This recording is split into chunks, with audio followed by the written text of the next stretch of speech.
Welcome to Diamond Education Hub's Teaching Tips, sharing teaching ideas, resources and advice with education professionals, helping them to improve their practice. So you've got your first teaching job in the key stage that you trained in. It was tough, but you got through it.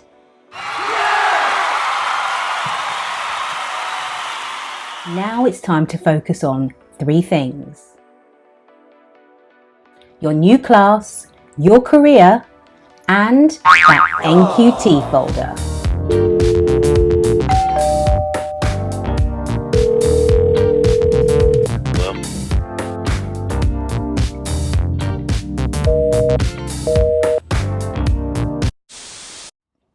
In this video, I'm going to go through the evidence that you need to start collecting and filing for your NQT folder using the teacher standards.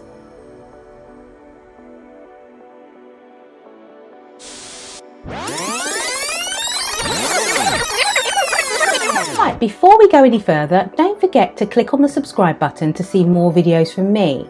And if you like what you see, click on the like button. It'd be very much appreciated. Right, on with the video.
I hope you found these bite-sized tips useful. Don't forget to comment, like and subscribe. Thank you for watching.